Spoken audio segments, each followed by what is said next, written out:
Terremoto político en forma de declaración judicial. Víctor de Aldama, el empresario y presunto comisionista de la trama, compareció ayer ante el Tribunal Supremo. Ratificó lo dicho en la Audiencia Nacional y subió la apuesta. No solo señaló con el dedo a José Luis Ábalos y a Koldo García como los gestores de una presunta caja B del PSOE, sino que añadió un ingrediente explosivo a la mezcla: la financiación ilegal del Partido Socialista. La acusación es clara y demoledora: mordidas a cambio de adjudicaciones de obra pública, dinero que, según Aldama, no solo llenaba los bolsillos de Ábalos, Koldo y el propio empresario, sino que también fluía hacia las arcas de Ferraz. Un goteo constante entre un 1% y un 1,5% de las comisiones, destinado a engrasar la maquinaria socialista.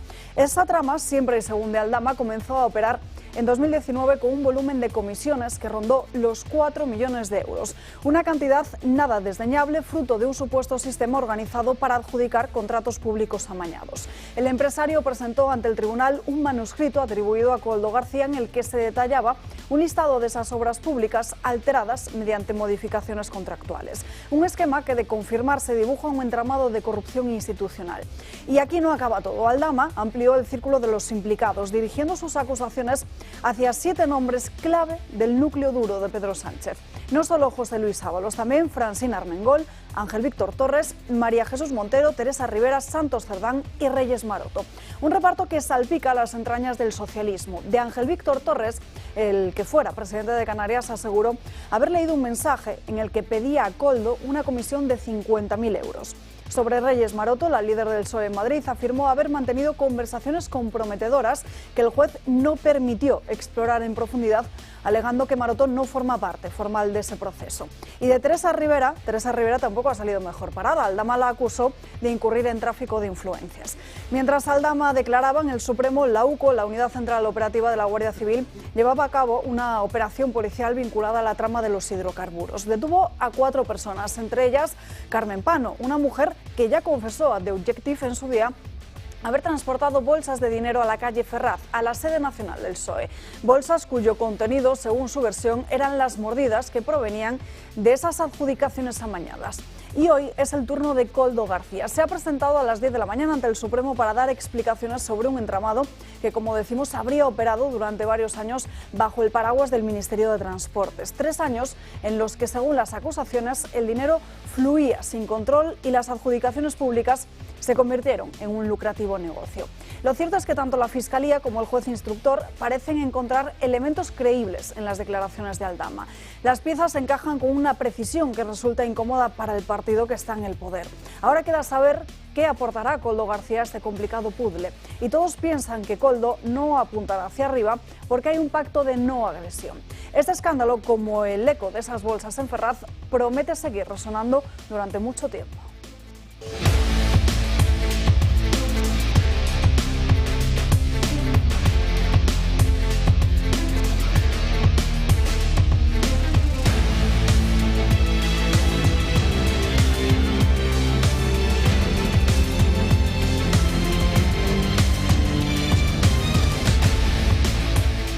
Muy buenos días, arrancamos este martes día 17 de diciembre aquí en Dando Caña, recordando que en el santoral del día de hoy celebramos San Lázaro de Betania. Muchísimos asuntos de encima de la mesa pendientes en estos momentos de lo que está sucediendo en el Tribunal Supremo, donde a esta hora continúa esa testifical de Koldo García ante el magistrado. Todavía no conocemos qué es lo que está pasando dentro. Seguramente a lo largo del día ese contenido se vaya filtrando en los diferentes medios de comunicación. También es martes y los martes hay Consejo de Ministros, así que estaremos muy pendientes de lo que tiene que decir el Gobierno ante esas gravísimas acusaciones de Aldama apuntando a una caja B del Partido Socialista. Lo analizaremos todo a lo largo de esta mañana aquí en Dando Caña, en la que saludamos ya a don Julio Ariza. Muy buenos días. Buenos días. Zapatero ha vuelto a encontrarse con el Papa en Roma, en el Vaticano ayer. Se hicieron una foto y no sé quién es más afortunado de los dos, si Zapatero por reencontrarse con el Papa o el Papa por reencontrarse con Zapatero. Pero los que seguro que no se sienten dichosos son los que están en este momento en las cárceles de Venezuela y sus familias. Los que han sido asesinados por el régimen de Maduro y de Zapatero, porque el régimen de Maduro es el régimen de Zapatero.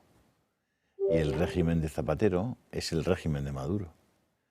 Y todas esas miles de personas que están en las cárceles en Venezuela, hoy, viendo la fotografía del Papa con Zapatero una vez más, probablemente se han sentido enormemente traicionadas e injustísimamente tratadas. Y yo, cuando he visto la fotografía, he pensado en Zapatero, he pensado en el Papa, pero sobre todo he pensado en los presos políticos y en las víctimas mortales del régimen brutal, represivo, totalitario, criminal de Maduro y sus amigos en Venezuela. Así que lamento muchísimo que del Papa Bergoglio no haya salido en esa recepción una sola palabra para Zapatero, una sola palabra de, al menos, para recordarle a Zapatero que quien apoya a los que matan, a los criminales, se convierte con ellos en un criminal. En tu canal de Telegram, Julio. Sí, he puesto esa noticia en el canal de Telegram, junto con otras noticias, pero me ha dado tanta vergüenza eso y he sentido tanta indignación que he querido y quiero resaltarlo, porque muchas veces ves las noticias, pasas sobre ellas, efectivamente lo de Koldo pues puede ser más o menos importante, pero hay noticias que son verdaderamente que van al fondo del corazón, al fondo de las cosas, al núcleo duro, ¿no? En fin. Continuamos con el comentario de Josep María Francas, que ayer no pudo estar con nosotros, después del viernes irse hasta Barcelona a celebrar ese cóctel cena con los socios del Club de Amigos. Barcelona muy bien, muy bien. Y Madrid mañana pasado, ¿no? ¿Qué día es Madrid? El jueves es la cena de los espectadores del Toro en Madrid. Habrá que decir algo de dónde es Ahora lo y un teléfono donde llamar. ¿Quedan plazas? Sí, quedan plazas, me lo han dicho, sí. Barcelona estaba petado, ¿eh? A ver, es que esta mañana en el no entiendo nada.es he publicado un texto sobre la Dana de un médico que de vez en cuando me escribe, es un médico jubilado, que se llama Mariano Urdiales Viedma, pero que aprovecho para decir que acaba de publicar un libro que tiene mucho interés. Se titula ¿Son compatibles la fe, Dios y la ciencia? Y responde creo que sí. Yo ya he empezado a leerlo y realmente es un personaje que tiene muchos datos. Y hablando de la Dana, digo, para ir a cosas raras, he cogido una información que, sabéis que hay una web que se llama Neutral, ¿no? Que apaña los datos como quiere o se dedica a decir los que mentimos o no mentimos, pero en fin, como a veces se puede aprovechar, porque es muy interesante. Estado de las ayudas de la Dana del Gobierno. Y entonces es muy interesante porque daños en viviendas, solicitantes 28.000, beneficiarios 815, aprobados 761. Ayudas por fallecimiento 28.077, beneficiarios 4.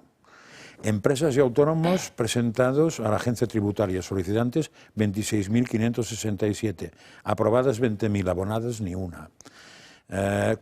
Consorcio de compensación de seguros, solicitantes 226.000, aprobados 209, abonados ni uno.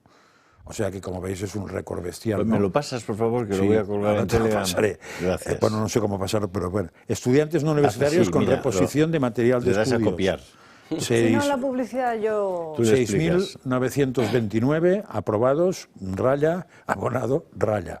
Bueno, es muy interesante. Más o menos ellos mismos titulan, sin avergonzarse, de que se titula solo el 3% de las familias que han solicitado una ayuda directa por la Dana la han recibido ya, 3%. Y es muy interesante saber y contrastar que hay dos empresas que sepamos privadas, que son Inditex y que son Mercadona, cuyas ayudas han llegado todas. Y entonces eso me hacía pensar a mí en una cosa que suele decir un tal Ariza, que está aquí presente, cuando habla de según qué cosas, que es en el tema de lo público. Es decir, si alguien espera las ayudas públicas, le saldrán percebes en las orejas, ¿no? Porque no funciona. Y he sido... Y me acordaba de que ahora estamos con una negociación de Muface, es decir, sanidad y educación, que siempre la izquierda sale a la calle protestando por lo mismo, diciendo queremos sanidad gratuita, educación gratuita, sanidad de calidad, educación de calidad, sanidad universal, educación universal y pública. A todo eso añaden pública. Yo no sé qué ventaja tiene añadirle pública con esos datos. Hombre, sí sé que tiene una ventaja, que es más cara, y probablemente alguien chupa del bote entre medio. Con lo cual, si alguien se fía de lo público, va bien arreglado. En España lo público no es solución. suele ser el problema. Ya tiene Julio esa noticia. Ya la he colgado en Telegram. Ya te la he puesto. Nos acompaña también en Gracias, esta mesa. porque es buenísima, lo tengo que reconocer. Pero a veces hay que buscar neutral. Es buenísima. Pues claro, o sea, fíjate, que de 28.077 solicitantes de ayuda de viviendas en sedes y tal, los beneficiarios sean 761 un mes y pico después, es que clama al cielo, ¿eh? Es que... Y eso, la web que tienen a favor. No, beneficiarios de 28.000 por fallecimiento. No, vamos a ver, por ayudas por fallecimiento hay 28.000 solicitantes. ¿Y eso? Y puede ser un error, pero entonces tendría gracia que Neutral tenga un error. Porque coincide el número con lo de arriba. Vamos a ver, que Neutral hecho por Ana Pastor tenga un error no es que tuviera gracia, es que es una... Fíjate que coincide la cifra con la de arriba. Coincide la cifra con la de arriba. A ver, aprobados. 28.077, ¿no? Coincide con la de arriba. Bueno, me parece completamente increíble. Me parece increíble. Nos acompaña también en esta mesa Miguel Ángel Durán. Muy buenos días. Hola, buenos días. Yo quería comentar que probablemente las subvenciones muy millonarias que el Gobierno va a dar a los medios de comunicación de la opinión sincronizada se reciban mucho antes que los perjudicados de la Dana. Es la vergüenza que tenemos en este país. Seguro que volarán. Claro. Nos acompaña también Antonio Burgueño. Muy buenos días. Buenos días. Hablaremos de Muface, ¿no? Sí, por supuesto. ¿No? Por supuesto que hablaremos de ello largo y tendido. Bueno, antes nos vamos a página de corrupción, página de tribunales, porque si ayer les mostrábamos y les decíamos que la imagen del día era la de Víctor de Aldama entrando al Tribunal Supremo, hoy también la imagen del día se produce en el mismo lugar, a las puertas del Tribunal Supremo, con Koldo García, el que fuera asesor de José Luis Ábalos, entrando también para declarar ante el magistrado que en estos momentos le está investigando. La declaración de ayer de Víctor de Aldama cobra mucha importancia en un momento en el que no solo ratificó lo dicho ante la Audiencia Nacional, sino que también aportó pruebas, o por lo menos una nota manuscrita que atribuye al propio Koldo García y en la que habla directamente, una testifical en la que habla directamente de una caja B del Partido Socialista con José Luis Ábalos y Koldo García como gestores. La declaración de Víctor de Aldama ha levantado la sospecha de la existencia de una caja B del Partido Socialista. El empresario ha vuelto a poner en el foco a José Luis Ábalos y a Koldo García por una supuesta red corrupta creada para cobrar comisiones ilegales a cambio de adjudicaciones en obra pública. Aldama les sitúa como los recaudadores del PSOE, hasta 4 millones en comisiones, de los que una parte era para el partido. Por obra, presuntamente cobraban alrededor del 1,5%. En su declaración ha afirmado que cada vez que Koldo daba dinero a Ábalos, él era informado. Incluso el intercambio de sobres alguna vez había sido en su presencia. El investigado ha aportado un documento escrito, según él, por Koldo García, donde se aprecian ciudades, cifras y un listado de empresas constructoras. Apunta a supuestos amaños de obras públicas en los años 2019, 2020 y 2021. Una de las anotaciones coincide con una adjudicación que aparece identificada como 111 Valladolid. Correspondería con el expediente Autovía A11 del Duero, tramo Olivares del Duero, Tudela del Duero, provincia de Valladolid, concedida a Constructora San José y a Vintia Proyectos y Construcciones, por más de 65 millones de euros. Anticorrupción se ha puesto a trabajar para investigar las nuevas revelaciones. Según Aldama, se formó el triángulo de los supuestos negocios fraudulentos: Aldama, Koldo y Ábalos. El empresario ha declarado que fue su trampolín para contactar con otros organismos, y la supuesta caja B del PSOE se benefició del pago de comisiones.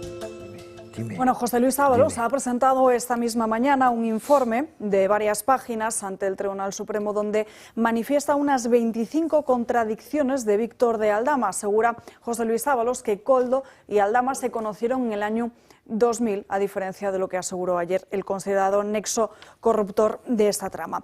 Hay reacciones, porque no solo apuntaba el propio Víctor de Aldama a José Luis Ábalos, sino que hablaba de muchos más implicados. Uno de ellos es Ángel Víctor Torres, de quien dijo haber solicitado, que este habría solicitado unos 50.000 euros a Koldo García a través de un mensaje, y también que había estado en diferentes viviendas que el propio Aldama ofrecía para que este estuviera con diferentes señoritas. Ninguna preocupación y que la justicia haga el trabajo que tenga que hacer, las personas que tienen que dar cuenta con la justicia. Miren, una foto es una foto, hay quienes quieren hacer uso partidario y político de fotos, ¿no? Igual tendrían que ver también algunas fotos en las que salían sus líderes con personas que luego demostraron que tenían problemas serios con la justicia. esa es la reacción de Ángel Víctor Torres en el día de ayer después de esa testifical de Aldama ante el magistrado. También en el día de ayer se filtraba otra secuencia, la de la entrada de los agentes de la UCO en la vivienda de Koldo García. Hay una niña de 3 años.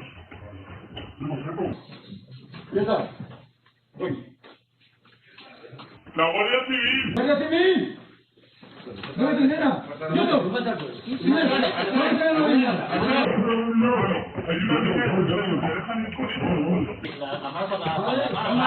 Pregunto, no quiero entender esto. No me voy a poder mover de aquí, la niña tampoco va a poder ir con eso. Vale, no, que no. Esa secuencia es muchísimo más larga y las imágenes pertenecen a unas cámaras que el propio Koldo García tenía instaladas en su vivienda. Koldo siempre ha sido muy receloso de su intimidad y esas cámaras grababan, pero en ningún momento estaban conectadas a un servicio de seguridad o de alarma. Además, el propio Koldo, como saben, ya sospecharía de que estaba siendo investigado, así que tampoco se descarta que pusiese esas cámaras de grabación a propósito por lo que pudiera pasar. Esas imágenes se corresponden a febrero de este mismo año, 2024, cuando se produjo esa detención del propio Koldo García. Es el procedimiento que la UCO suele seguir cuando va a detener a diferentes líderes, por ejemplo, o personas que están vinculadas con el terrorismo. En el día de ayer fue la cena de Navidad de los populares. Allí estuvieron Alberto Núñez Feijóo, Isabel Díaz Ayuso y también el propio Martínez Almeida. El alcalde de Madrid, por cierto, el Partido Socialista ya le ha avisado de que va a presentar una querella ante los tribunales por una de sus últimas declaraciones. Sorprendían también las declaraciones de Isabel Díaz Ayuso, tirando de ironía al asegurar que no hay pan para tanto chorizo. Pero sí me gustaría pedirle un propósito al Gobierno. Me gustaría decirle al Gobierno que haga sus propósitos para el año nuevo. Sé que no van a dimitir. Y no van a dimitir porque no tienen ni la dignidad ni el honor para hacerlo. Sé que tampoco no van a devolverle la voz a los españoles porque le tienen mucho miedo a la voz de los españoles en las urnas. Y creo que Sánchez, eso sí, debería hacer un propósito. Y el propósito que le pedimos es que su gobierno y su partido no vuelvan a delinquir en el año 2025. No hay pan para tanto chorizo. Decían que el 2025 iba a ser el francaño, pero antes de terminar el 2024... ya han empezado a preparar esos actos con los que nos dicen que el PSOE inventa la democracia. En fin, que esto no lo tapa ni Franco. Y que van para adelante, que van para adelante.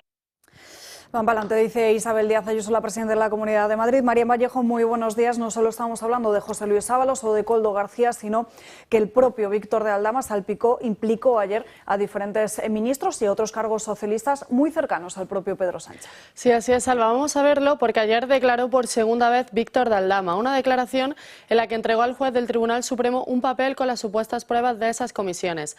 Aldama ha dado ya varios nombres de los que supuestamente estarían implicados en esa trama, pero por lo visto sigue teniendo en el tintero varios nombres más.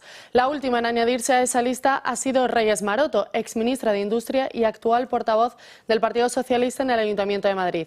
Aldama a la cita junto a Teresa Rivera, asegurando que acudieron a Koldo García para que le felicitasen el número de teléfono de las exministras. Según explicó, él pagaba a Koldo comisiones a cambio de que le pusiesen en contacto con organismos públicos, algo que él mismo ha calificado de tráfico de influencias. En esa lista también aparece José Luis Ábalos, sin duda la persona más perjudicada. Aldama le contó ayer al juez que parte de las comisiones que le pagaba eran directamente para el partido. Detalló además que le entregó 170.000 euros en metálico, una entrega que se realizaba tanto en su casa como en el despacho del Ministerio. El empresario también confirmó que Ángel Víctor Torres, durante su etapa como presidente de Canarias, reclamó 50.000 euros a la trama por la supuesta adjudicación irregular de contratos en plena pandemia. Añadió que Torres reclamó ese dinero a Koldo y que fue él quien luego le reenvió esos mensajes. Además, también ratificó el pago de un piso en la calle Atocha, aquí en Madrid, para que Torres, Koldo y Ábalos celebrasen un encuentro en el que había, palabras textuales, una serie de señoritas. Francina Armengol, por otra parte, también está señalada por comprar mascarillas por un valor de más de 3 millones de euros. Un material que, según Armengol, estaba defectuoso. Del jefe de gabinete de María Jesús Montero, de Carlos Moreno, ratificó que había cobrado por aplazar una deuda deuda pendiente y aseguró que ese pago se lo dio Koldo. De los 15.000 euros que supuestamente habría cobrado Santos Cerdán, Aldama aseguró que todo vino a raíz de una discusión. El asunto es que Cerdán había conseguido una licitación que se le llevó la constructora gallega Cibis Global SL, pero que tenía que ir a parar a Acciona. Fue ahí cuando pidió presuntamente esos famosos 15.000 euros por la equivocación. Ahora mismo es Koldo García el que declara, una declaración de la que seguimos muy pendientes. Gracias, María. En el nombre de Koldo cobra muchísima importancia y me gustaría preguntarle a Miguel Ángel Durán por este asunto, por esa prueba que Víctor de Aldama presentó ayer al magistrado, que es una nota supuestamente escrita por el propio Koldo García, donde se acreditarían esas comisiones. Hay quien le ha quitado importancia por ser precisamente una nota en papel. ¿Se debe considerar como una prueba? Porque parece que el juez y el fiscal sí que le dan veracidad. Sí, a mi juicio una nota manuscrita que realmente se llegue a acreditar que corresponde a la letra de Koldo tiene una relevancia infinita. Lo que hoy declare aquí Koldo será, a mi juicio, muy relevante por dos razones. Uno, porque tendrá que comprobarse si Koldo está a pies juntillas con Ábalos en su declaración, dado que Ábalos le atribuye a Koldo muchos delitos. Se quita de en medio poniendo o cargando contra Koldo. Si Koldo asume esa responsabilidad, es que hay un pacto entre ellos dos para liberar en lo posible a Ábalos y al Partido Socialista. Pero en relación con ese documento, primero, si lo reconoce él, cosa que dudo, pero si se llega a acreditar que esa es su letra, la pregunta, que no tiene respuesta lógica y justificada alguna, es qué hacía el primero denominado asesor del señor Ábalos, después mero asistente, tomando notas sobre empresas constructoras y sobre licitaciones públicas cuando no era de su competencia. Él no tenía nada que ver con estas cuestiones. Él no formaba parte de las mesas de contratación. Por tanto, yo creo que, a mi juicio, tiene una relevancia jurídica penal muy relevante y es una de las pruebas de las que va aportando Aldama que confirman pues que aquí estamos ante una trama corrupta y una organización criminal de dimensiones impresionantes. Señalar solamente que en relación con las cámaras de Koldo en su casa, cuando alguien se dedica a este tipo de conducta, es normal tener cámaras en tu propia casa, pero las afirmaciones de Aldama relativas a que pagaba pisos para que determinadas personas fueran con señoritas, en esos contextos me da la sensación de que debe haber unas grabaciones, bastantes grabaciones, sobre lo que allí dentro sucedía. Y, por tanto, no me sorprende que el señor Koldo tenga esas cámaras en su casa, que además no parezca que son por seguridad, porque si son de seguridad normalmente están conectadas a un circuito que avisa si alguien se mete en tu casa y demás. Esto era para grabar lo que allí sucedía. Puede ser que solo sea por que le guste grabar a su familia o porque ya está acostumbrado a este tipo de prácticas. Sí, una pregunta. Hombre, no pones cámaras en tu casa. Si estás en tu casa, a veces estarás vestido y otra vez estarás desnudo. No van a tener unas cámaras conectadas con el exterior, digo yo, ¿no? Para cuando no estés, sí entra alguien, pero lo que no tiene sentido es que las tengas si no están conectadas. Se refiere, porque entonces es para grabar lo que ahí pasa. A cámaras de seguridad, de las típicas que te pone cualquier empresa de seguridad para que no te roben, que están puestas para que se vea si entra o no entra alguien, pero no en sitios... Tú no puedes poner, vamos, por ejemplo, si tienes servicio en casa, tú no puedes tener una cámara dentro de tu casa grabando a tu chica de servicio. Siempre y cuando te dé el consentimiento y se lo adviertas. Sin que ella lo sepa, digo. No, sin que lo tiene que saber, claro. Claro, eso evidentemente. Sin que ella lo sepa, no. Y de hecho ha habido denuncias por eso. Claro. A las señoritas no les dirían nada. Pero también han pillado... Acabo de colgar en Telegram la acepción de la RAE de la palabra señorita, que me parece que es una aclaración de actualidad. ¿Cuándo se es señorita? Dice. Bueno, señorita la RAE dice que es el tratamiento de cortesía cuando una mujer es soltera. Eso. Por lo tanto, dejad de usar la palabra señorita porque no sabemos si esas mujeres serán señoras o señoritas. Usamos la palabra señorita porque es la que usó textualmente en el día de ayer Víctor de Aldama, aunque consideramos que se refiere a señoritas de compañía. De compañía o de relaciones particulares en una guardia civil. ¿Y no pueden ser señoras de compañía? Sí, y pueden ser y señores. ¿Y no pueden ser viudas de compañía? Sí. Si me pongo biólogo diría hembra y me quedo tan ancho y ya está, pero queda muy feo en castellano. Los biólogos sí que Y tengo una pregunta para Miguel Ángel que intento hacer desde hace rato. Bueno. Miguel Ángel, a ver, que a mí me tiene preocupado eso. Yo no sé ayer cómo fue la declaración ni hoy, pero sí sé que en la anterior, pues parte de la acusación particular se tuvo que, diríamos, concentrar en uno. Sí. Pero eso a mí no me extraña, pero lo que me extraña es que los otros sean echados no solamente fuera, sino que no se enteren de nada. Correcto. Es decente, bueno, decente es dudo, no. Pero es jurídicamente aceptable. A ver, eso. esta decisión, a mi juicio, no estaba ajustada a derecho, por la siguiente razón. Es cierto que cuando existen causas en las que hay muchas partes, y por tanto muchos abogados, la instrucción se vuelve imposible de controlar. ¿Por qué? Porque tienes que notificar, imagínate, a 100 partes la misma resolución, esperar a ver si cada una recurre o no recurre, y eso es un lío. O incluso en la celebración de la vista, del acto de juicio oral, pues tener 100 abogados a los que puedan intervenir y preguntar, eso no es manejable, y por tanto sí que existe una justificación para limitar en un número razonable las partes que, por ejemplo, ejercen la acusación popular. Lo que no tiene sentido ninguno es limitarlas a una sola representación y defensa. Es decir, yo creo que en este caso no existen tantas acusaciones populares como para no haber permitido que todas ellas hubieran intervenido en esta instrucción. Sinceramente, me ha parecido una decisión exagerada, que atenta incluso al derecho a la defensa, porque además se les notificó, creo que un día antes. Sí. Y sobre todo, lo que ya riza el rizo, es que pese a que no pudieran intervenir, a mi juicio tenían todo el derecho de estar, claro. Por cuanto incluso respecto de esas diligencias, de esas declaraciones, de esos interrogatorios, hay un principio que se llama el principio de inmediación, que supone que si no estás, te pierdes los gestos, la forma, todo lo que ocurre ahí. Y eso forma parte del derecho también de la defensa.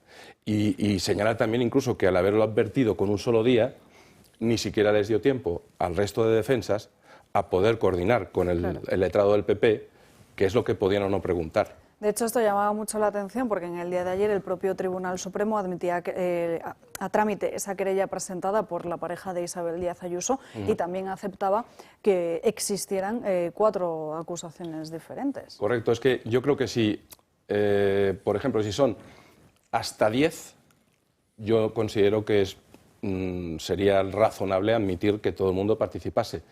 Cuestión distinta, y eso en cualquier acto de juicio, cualquier interrogatorio o declaración, el propio magistrado juez lo que no admite es que un abogado reitere preguntas que ya ha formulado otro abogado. Entonces, por tanto, no debería existir problema si hay un número razonable de letrados en una causa tan relevante como esta, además, de tanta importancia. Es decir, yo no lo veo. ¿Y hoy y ayer sabemos si han podido entrar? No. ¿Tampoco? Que yo sepa... Lo que he buscado y no me he enterado. Yo no lo sé, pero también hay una, por así decirlo, una cuestión habitual, es que a veces es difícil, tomada la primera decisión, es difícil que se echen atrás. Habría sido noticia que pudieran intervenir. ¿Y nadie va a protestar por eso? Han protestado, pero claro, quien resuelve eso es el juez. Pero no, hay maneras más interesantes que protestar, ¿no? Supongo. Que decir, oiga, que no estoy de acuerdo. Hay maneras. Normalmente... Es cascarle una denuncia por algo. Pero ¿sabes qué pasa también? Cuando tú estás en una instrucción, lo prioritario es que las cosas salgan y a lo mejor tampoco se trata de ir metiendo el dedo en el ojo a quien después tiene que decidir sobre determinadas cosas. Ya. Lo que sí que se suele hacer es presentar escritos que pongan de relieve hasta qué punto a ti te ha afectado el derecho de defensa. Es decir, todas aquellas preguntas que no ha formulado el abogado, por ejemplo, del PP, y que tú querías realizar y que tienen relevancia con el asunto, para poner en evidencia al juez que eso está mal hecho. Vale, vale. Son las 12:30, vamos a irnos a una primera pausa de publicidad. A la vuelta seguimos hablando de ello, pero lo decía Julio al principio de este programa y enseguida les vamos a mostrar cuál es el número de teléfono al que deben llamar del Club de Amigos, Julio, para que puedan hacerse con su sitio este jueves en la cena del Club de Amigos. Ya estamos de vuelta en Dando Caña, pasan 4 minutos de las 12:30 del mediodía, a las 11:30 en Canarias. Tenemos una noticia de última hora porque Luis Bárcenas obtiene la libertad condicional. Es noticia de última hora, como decimos, el Juzgado de Vigilancia Penitenciaria de la Audiencia Nacional concede esa libertad condicional al que fuera tesorero del Partido Popular una vez que ha cumplido las 2/3 partes de su condena, que ha pagado la responsabilidad civil en su totalidad y que ha mostrado arrepentimiento y se ha sometido a programas para internos sentenciados por delitos económicos. Noticia de última hora, el juzgado concede la libertad condicional a Luis Bárcenas. Vamos a dejar a un lado página de tribunales, seguimos muy pendientes hasta ahora de lo que está sucediendo en el Tribunal Supremo, pero tenemos que hablar de sanidad, porque esta mañana leíamos una noticia en la portada de ABC sobre cómo el Gobierno está preparando una oferta. ¿La oferta en qué consistiría? Pues una subida de un 40% en 3 años. En el día de ayer escuchábamos a Mónica García después de esa reunión del Consejo Interterritorial de Salud, en la que donde la ministra de Sanidad quería enviar un mensaje de tranquilidad de que si esa segunda licitación que se prevé para que antes de que acabe este año quede desierta, pues dice que el sistema está preparado para acoger a ese 1,5 millones de usuarios. Había especial interés por parte de los consejeros, aun sabiendo que no es competencia de este ministerio, pero había especial interés por hablar de Muface. Era el último punto del orden del día, lo hemos adelantado al primero y volvemos a decir lo mismo que hemos dicho. Aquí hay una descripción de la realidad actual. La realidad actual es que las aseguradoras y el Ministerio de Función Pública están negociando un nuevo contrato. Recuerden que fue el pasado día 5 de noviembre cuando esos funcionarios vieron cómo su modelo de asistencia sanitaria se quedaba en el limbo. No sé, Antonio, qué considera de esta situación, si el sistema realmente está preparado para acoger a ese 1,5 millones de funcionarios. No. El sistema no está preparado nada más que para hacer más de lo que hace, que es racionamiento. O sea, la sanidad pública española está en un proceso de racionar la demanda. Es decir, yo no tengo oferta para hacer lo que me demanda la población. Y eso supone el que espere usted. Y eso estaba en la esencia de la Comisión Abril Martorell del año 91. Por lo tanto, nada nuevo. El Sistema Nacional de Salud inglés y una mala copia, el español del inglés, funcionan con listas de espera en todo, en la consulta, en la prueba, en la intervención. Por lo tanto, y la gente se ha acostumbrado. El que puede paga una póliza de seguro para suplir esa demanda insatisfecha.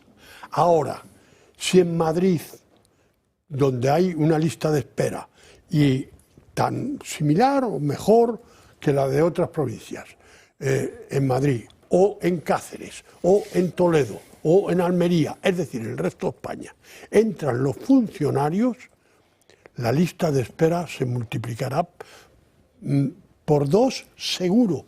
No es que es que ya cuando tienes una cola, la gestión de la cola ya es mucho más difícil. En estas ciudades que he mencionado, los hospitales pues tienen un 20%, un 30% de la actividad anual parada. Si tú le metes un 10% más de la actividad, ese 40% no es así, va a ser mucho más. Por lo tanto, estamos en una situación caótica. ¿Qué piensa el Gobierno? La ministra ahora no ha dicho que ella y el Ministerio habían dicho que lo podía absorber. Por lo tanto, el informe del Ministerio fue todo lo contrario. Podemos absorber. También es cierto que ellos, concretamente la ministra y su partido más, tenían previsto el terminar con Muface ideológicamente. Por lo tanto, estamos en un problema creado, como siempre pasa con este gobierno específicamente. No digo que este gobierno haya creado el problema de Muface, porque hay que decir que Muface está infrafinanciada desde que se creó. Pero hubo un ministro socialista, por cierto, García Vargas, que colocó la prima en una zona razonable. Pero en estos momentos la prima está tan lejos de la realidad económica y del coste sanitario que aunque fuera un 40%, que es lo que han pedido las aseguradoras, se les diera, estaría en una cifra, digamos, para que las aseguradoras lo firmen, y lo firmarán si el gobierno les da ese 40% los próximos 3 años. Digo que hoy deberíamos verlo, porque lo llevaban al Consejo de Ministros, pero que conste que el 40% es insuficiente. Si bien las aseguradoras tienen otra forma de diluir una prima baja con los asegurados privados, que es lo que han venido haciendo desde hace 40 años.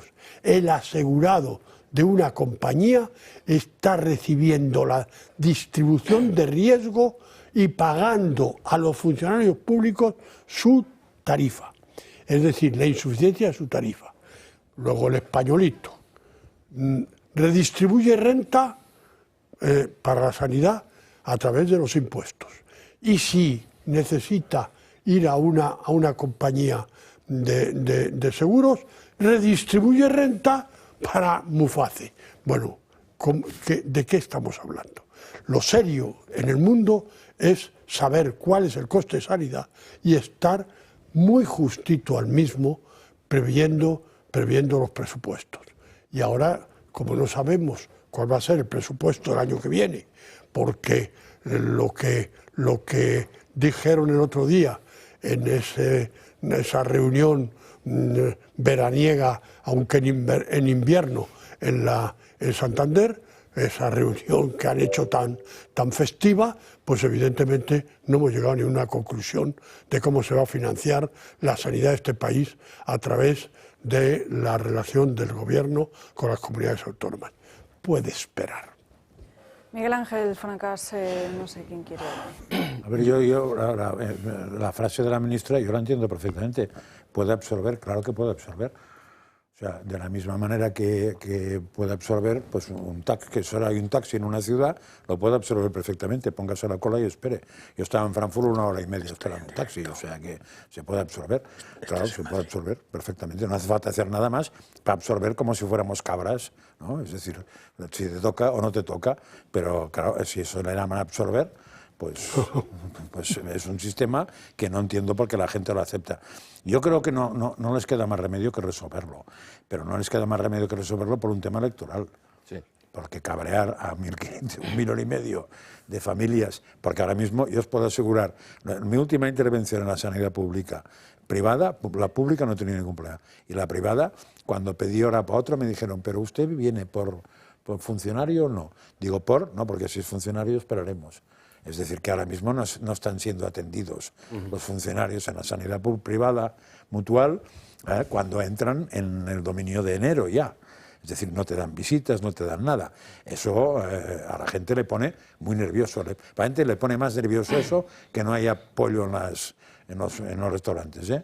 O sea, lo que más nervioso te pone es, hombre, al que no va a la sanidad no, pero al que tiene visitas que te vayan poniendo esas pegas, eso te cabrea mucho. Entonces creo que electoralmente, supongo que ya lo van a pagar, porque los nervios ya están pasados, pero si no lo resuelven y la gente tiene que ir a colas brutales, además con médicos nuevos, gente que tiene ya, diríamos, una enfermedad larga y que por tanto está pautado todo el tipo de planteamientos de cómo mejorarlo y se encuentra de golpe que le cambian al médico, que además la sanidad pública, que yo la uso, nunca sabes qué médico te toca.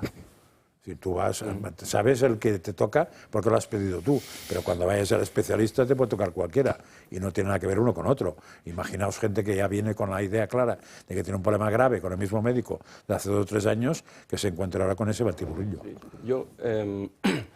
Yo creo que estoy de acuerdo en que el problema lo van a solventar cuanto antes por esa razón electoral, es decir, un gobierno en la posición que ahora mismo tiene Pedro Sánchez, enfrentarse a unas posibles elecciones con este problema sobre la mesa sin resolver, me parece que es alguna situación que, total, Pedro Sánchez tirará de deuda y lo pagarán las generaciones siguientes, entiendo, ¿no?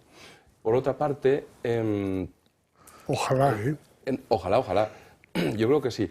Y por otra parte, la respuesta de la ministra es que, claro, cuando tienes en los ministerios personas ciertamente más bien poco preparadas en la gestión o empresarial o pública, pues te encuentras con respuestas como las de esta ministra, que es, oiga, el sistema lo puede absorber. Y como bien decís, la solución no es, voy a explicar, por ejemplo, la ministra podía explicar cómo iba a absorber esa cantidad de nuevos usuarios de la sanidad pública, porque he dicho, no, es que vamos a adoptar estas medidas para ampliar los servicios y más. No dice nada de eso, lo que dice es, el sistema lo absorberá. Claro.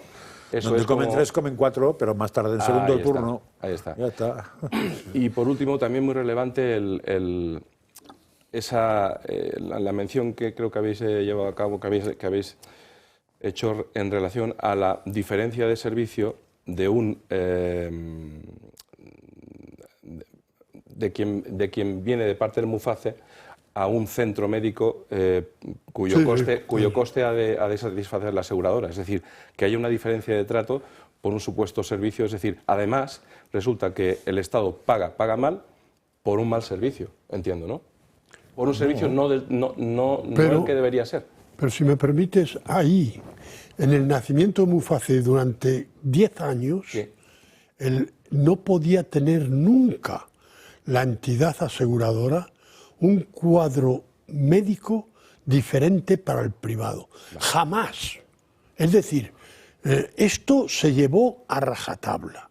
Si usted tiene un cuadro médico en el que el funcionario está desacreditado en sus servicios, se rompe el concierto. O sea, esto estuvo así vigente 10 años. Tanto que un grupo de médicos muy poderoso, del Laboratorio Médico Quirúrgico de Bilbao, muy poderoso a lo largo de su historia, quisieron tener racionalizando la oferta, pues un cuadro específico para los mutualistas. Y se rompió el concierto. O sea, no había otra, porque es un principio lógico. Usted no puede mandarle 4,5 millones, que entonces eran, porque los funcionarios de entonces tenían 2,3 familias y los de ahora estamos en un punto menos. O sea, ahora estamos en 3,5 millones de funcionarios, IFAS, MUJEJU y todo lo demás. Bueno, por lo tanto, estamos en una situación que no es lógica.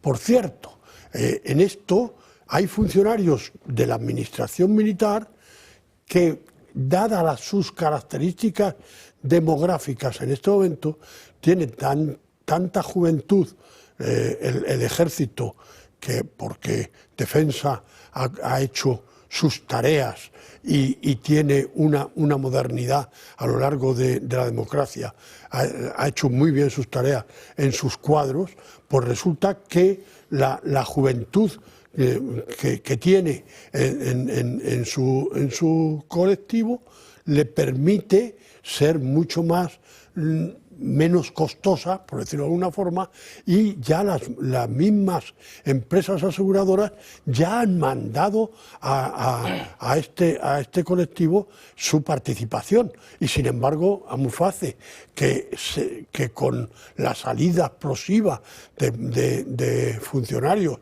a las comunidades autónomas, donde no funciona porque las comunidades autónomas a sus empleados resulta que sí que les meten en el sistema público y no les quitan del privado, es muy fácil, pues entonces no quiero liar. Realmente ahí es donde están diciendo que se ha envejecido la población y es mucho más costoso. Lo es. A partir de los 75 años o de los 68, la demanda de la población va creciendo y por lo tanto eso tiene que ser así y tienen que pagar más. Julio. Hablar de la sanidad delante de Antonio Burgueño a mí me cuesta siempre porque él sobre este tema de la sanidad lo sabe todo. Y yo tengo alguna pequeña experiencia cuando estuve en el Parlamento de Cataluña en la Comisión de Sanidad y tuve mucho contacto con el sector y con esos grupos de personas que representan la sanidad. Y estoy muy cansado ya de decir siempre lo mismo, porque además me parece que es una obviedad. Tener que repetir las obviedades y las evidencias tantas veces es muy fatigoso. Y cuando ahora mismo Josep María repetía lo que yo tantas veces digo, sanidad universal, gratuita, de calidad, pública, privada, pues el que mejor la dé, que la dé más eficiente, el que conciba una estructura organizativa mejor, más práctica, más eficaz. Ojo, porque eso de universal y gratuita tiene algunos pequeños inconvenientes. Por ejemplo, tenemos una sociedad que es mucho más proclive a pagar por tomarse una caña que a pagar un poquito más porque mejore su calidad asistencial. Es decir, cada vez que se ha planteado en España, por ejemplo, el copago farmacéutico, se montan unos líos que no te puedes ni imaginar. Es decir, es mucho más fácil asumir que la sanidad es gratuita. Y la gente piensa que la sanidad es gratuita y al pensar que la sanidad es gratuita cree que dar sanidad es barato. Pues si es gratuito, es barato. Y si es gratuito, la demanda tiende a infinito. Eso pasa también con los fármacos, con el uso de fármacos.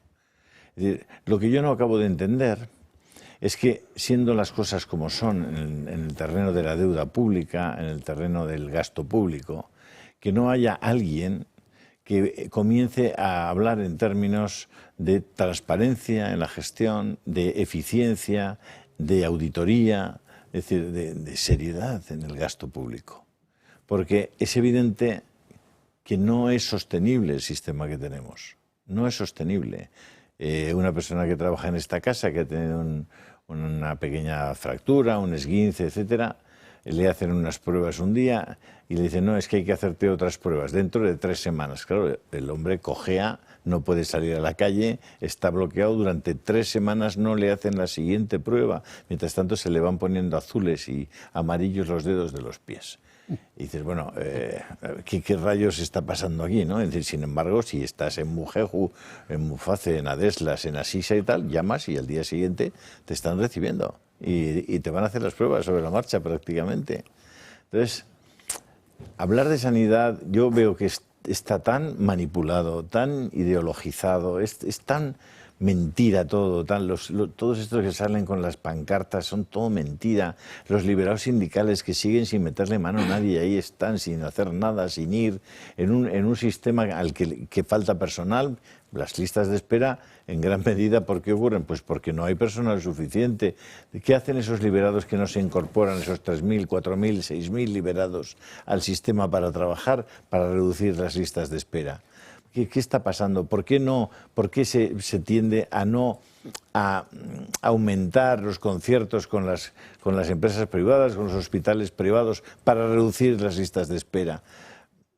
Es que es todo muy agotador, porque si alguien me pudiera rebatir una sola de estas cosas, yo me tranquilizaría, pero no he encontrado a nadie. Sobre todo si añades el coste. Si añades el coste de lo que te cuesta la misma cosa en sanidad pública y en privada, el coste, no lo que pague la persona, el coste, todavía te rebatirán menos. Se pueden rebatir menos porque entonces, cuesta mucho más, puede costar el doble. ¿De qué estamos hablando de verdad? Estamos hablando de mantener el engaño a la gente. Es que nadie se atreve a hacer lo contrario porque, bueno, a ver, el coste en la farmacia, el copago existe. Sí. Hay un copago de un 60%, creo que es, y los jubilados tienen un 10%, hasta cierto punto. Tienen un tope mensual, no sé si va por tipo de jubilado, si eres más rico o más pobre, pero hay un tope. Cuando lo pasas a cero. No.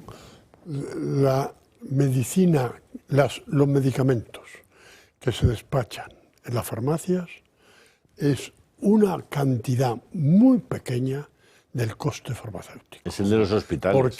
Porque el coste farmacéutico importante está en una ventanilla de los hospitales, claro, donde se está dispensando totalmente gratis. Eso es gratis. Y hoy hay que tener una conciencia clara de que hay, por decir algo, o sea,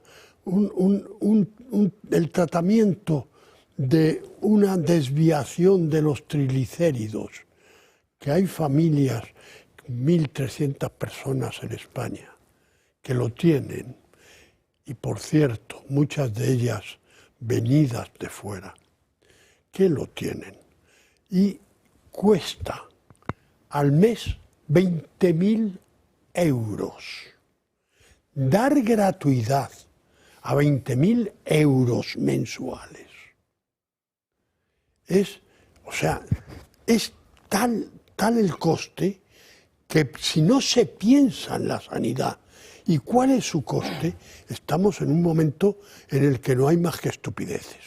Por lo tanto, el Robert Kennedy va a revolucionar bastante este tema en Estados Unidos, bastante. Nos va a tocar a todos. Nos tenemos que ir a una breve pausa de publicidad. Antes de la misma nos despedimos de Julio Eriza. Le podemos seguir en su canal de Telegram. Y si nos llaman para hacerse socios del Club de Amigos, que quedan muy poquitos días para que esa donación que puedan hacer al Club de Amigos, ese testamento, ese legado que ustedes pueden hacer para que esta casa siga para adelante y pueda ser desgravada en los primeros meses en el impuesto sobre la renta de las personas físicas o alternativamente el impuesto de sociedades del año 2025.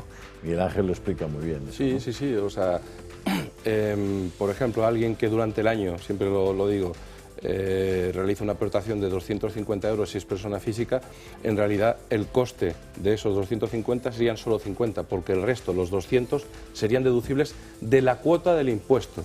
Es decir, dejas de pagar 200 euros en la declaración de la renta, por ejemplo. Pues vale la pena, ¿no? Para todos nuestros amigos que además durante el año han ido haciendo las aportaciones, o aquellos que dicen, hombre, pues yo quería dar 250, si dando ahora 400, en realidad estoy dando eso que quería dar, porque el resto lo recupero, pues tenéis una posibilidad también de apoyar esta casa de forma no barata, sino gratuita. Casi gratuita, sí.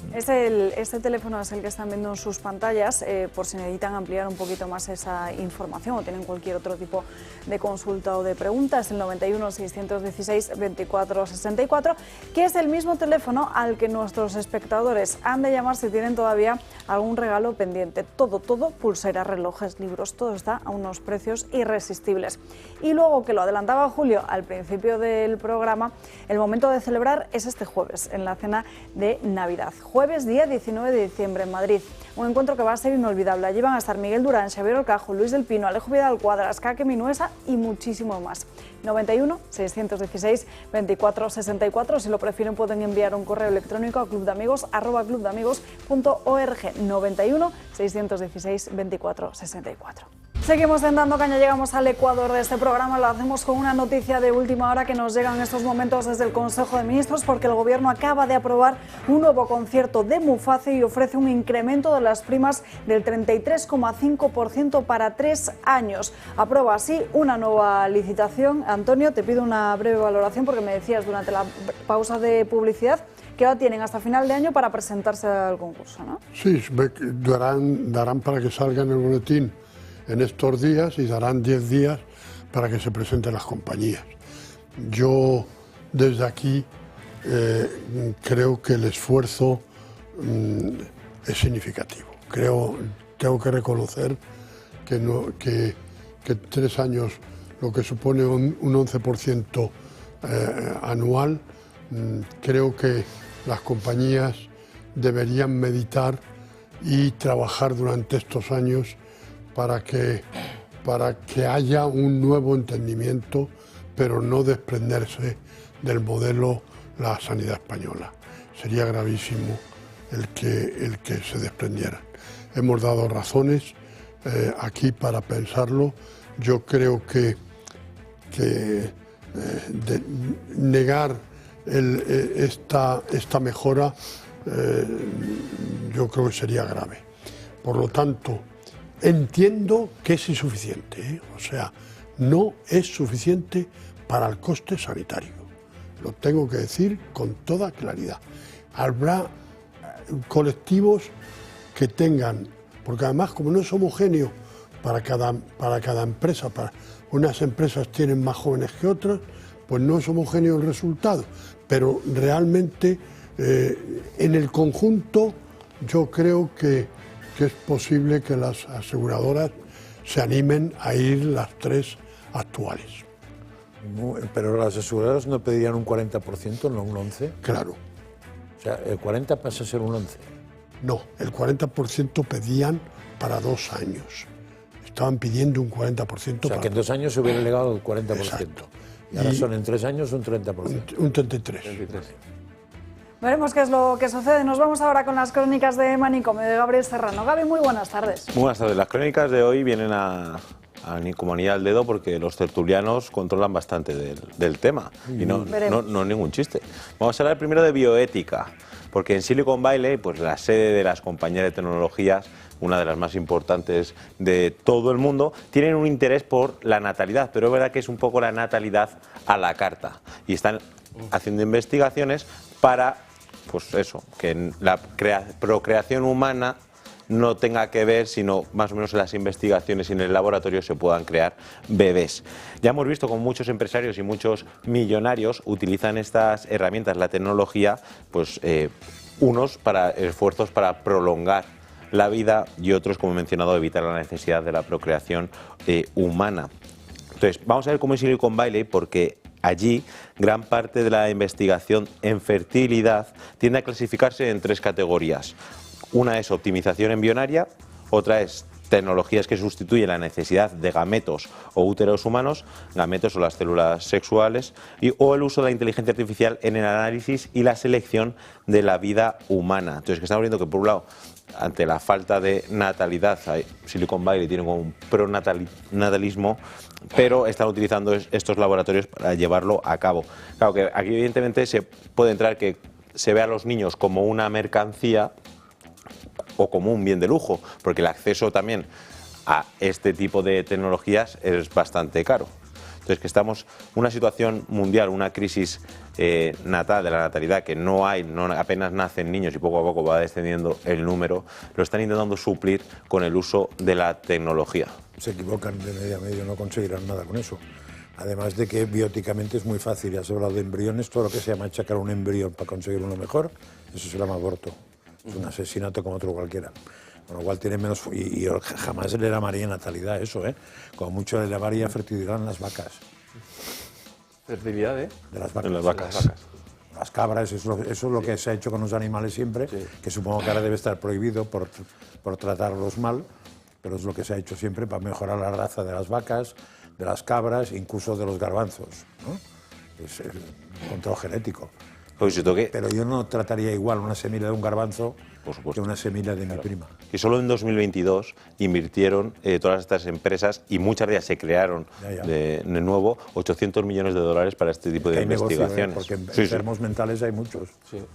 Hay negocios, sí. Cuenta que curiosamente en el siglo XX, al final del siglo XX, se producía un fenómeno muy interesante, que es un gasto bestial en la infertilidad, para no tener hijos, para después tener que hacer un gasto bestial en la fertilidad para tenerlos cuando te has cargado tus maneras de tenerlos. Y entonces una manera de esto ya es que sea perfectamente, diríamos, técnico, fuera del cuerpo, porque como te has dedicado a machacar que no tengas hijos, después tienes que buscar una máquina para que los tenga, porque tú te has destrozado, sea hombre, sea mujer. O sea, es una idea brillante, perfectamente bien, como las vacas. Es que al final es como someter a comercialización y mercantilizar pues las características de tus hijos, y da la sensación de que estaba pensando en la garantía del coche. Es que esto es tan absurdo que no sé. Yo lo entiendo en relación con el combate de determinadas enfermedades. este tipo de investigaciones pues puede tener su sentido, para evitar que un feto o una vida humana pues desarrolle determinadas enfermedades, yo eso lo encuentro bien. Ahora, para seleccionar los ojos, el cabello, la altura y las características incluso de inteligencia de tu hijo me parece una aberración que debería en principio prohibirse. Antonio. Bueno, yo creo que debéis cambiar cuando el titular que vienes a traer hoy sea uno tan importante como este. Esto no es de manicomio, esto es una crónica de ultra de encuentros en quita o sexta fase. Y esto porque realmente sabemos que hace, no sé si 1 año o 2 años, no recuerdo muy bien, se murió la oveja Dolly. Sí. Bien, la oveja Dolly es un elemento, es un ser creado artificialmente por la ciencia. Yo no estoy seguro de que esto no haya ocurrido en la especie humana. Yo no estoy seguro. ¿Lo dices por Zapatero?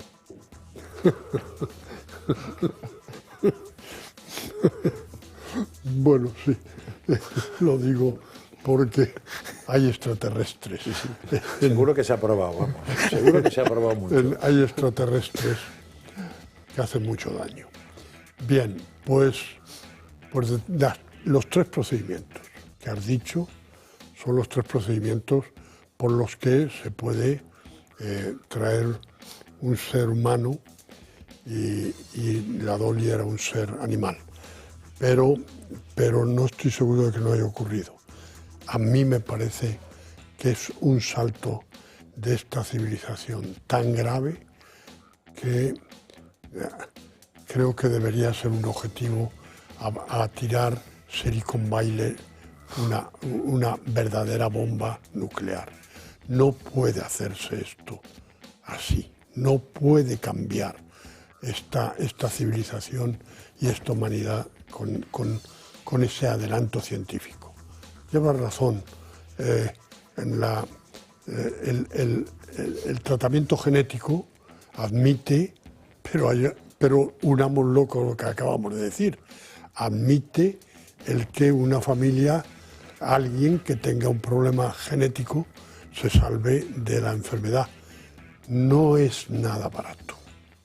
No es nada barato y es un tratamiento en el que alguien se empeñe en que modifiquen sus genes para que esa enfermedad que podrían tener un hijo, 2 personas, un hijo con la letalidad que esto tuviera, eso es posible hoy, pero con tal coste que sería mejor no probarlo mucho porque al día siguiente la sanidad universal nos daría derecho, que yo también tengo derecho, a casarme con mi primo hermano y mi primo hermano tiene genes que podemos tener una procreación con problemas. Y tengo derecho a que me cueste 1 millón de euros tal tratamiento. Y como todo es derecho, y tú lo sabes muy bien... Y yo voy a decir que yo tengo las piernas cortas y me gustaría también, no sé, estar más delgado y demás, pero no... Además que estas investigaciones, cuando hacen un estudio de la genética de las células, ahora están hablando de investigar y llevar a cabo, en plan, oye, pues a mí me gustaría que fuese más inteligente, me gustaría que fuese de este tipo. Entonces, que al final un poco también sacar la maternidad de su contexto natural y enfocarlo en un contexto controlado, al final es una falsa seguridad también para los padres. Sí.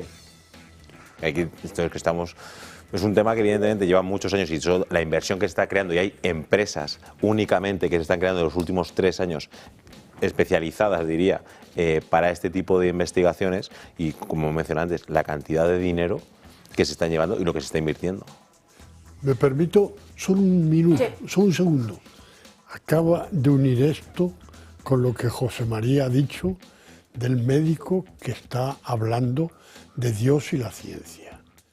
¿Cuánto le costaría al Ser Supremo diseñar esto? Porque mirar que hay científicos en el mundo. Rediseñar alguna imperfección nos está costando siglos. Nos está costando siglos. Y sin embargo, Dios y la ciencia, evidentemente, aquí hay diseño. Esto es diseñado seguro. Esto te refieres a, brevemente, a la normalidad. Al diseño de la creación. Claro, a la normalidad. O sea, aquí hay diseño. Para los que no lo crean, son estúpidos. Aquí hay diseño. Hombre, además, aquí yo he hablado de temas éticos, pero podría ir a temas bioquímicos o biológicos también, o genéticos, ¿eh? O sea, hoy se sabe suficientemente poco de la genética humana, de lo que cómo funciona el ADN, cómo funcionan los ARNs y tal, para saber que esto es, o sea, les va a costar, no dinero, no, les va a costar cantidad de trabajo y cargarse muchas cosas, y una que es peor, no van a saber las consecuencias hasta que pase mucho tiempo. Porque las consecuencias de la genética no son inmediatas. O sea, eso de tener 3 bases que marcaban un aminoácido y eso la proteína de la madre superiora, eso no funciona así. Y como no saben cómo funciona, cualquier invento de eso puede arreglarte A y estropearte B. Ahí debería estar el Papa y no en otras cosas, en otras reuniones. Tenemos que avanzar, Gaby. ¿Qué otra noticia nos traes para ahí? Van a ver ahora un titular en sus pantallas de un hombre que ha sido condenado por asesinato, ¿vale? Y vamos a ver la imagen de este hombre. Este hombre se llama Bradley Brownson, ¿vale? Que mató a su mujer durante la luna de miel. Se fueron de vacaciones a las Islas Fiji, llevaban 4 meses de relación, le pidió matrimonio, se casaron y en la luna de miel tuvieron una discusión, según varios testigos, en un restaurante de las islas del Pacífico Sur, y allí posteriormente escucharon ruidos en la habitación y encontraron a la mujer muerta a golpes y la habitación llena de sangre, y él cogió una lancha y se fue a varios kilómetros, llevaba encima el pasaporte y $1000. En la defensa, en el juicio, alegaron que estaba buscando ayuda, pero el juez ha dicho, oye, lo ha desestimado porque dice, oye, tenías el pasaporte y además dinero, que evidentemente es un claro ejemplo de huida. Esto es...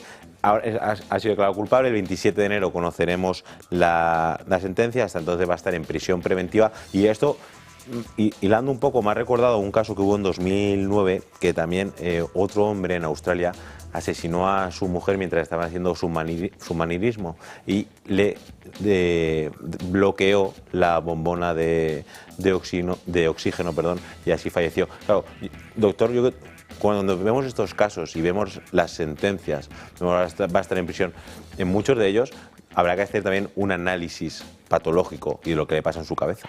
No solo con la cárcel esto se va a solventar. Pues no creo que debamos dejarlo sin comentario, porque realmente la psicosis puede dar razón a este tema, pero no me gusta el dejar que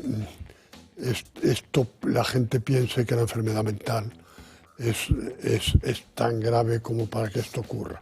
La enfermedad mental afortunadamente ocurre muy poquitas veces, y el psicópata asesino es muy infrecuente.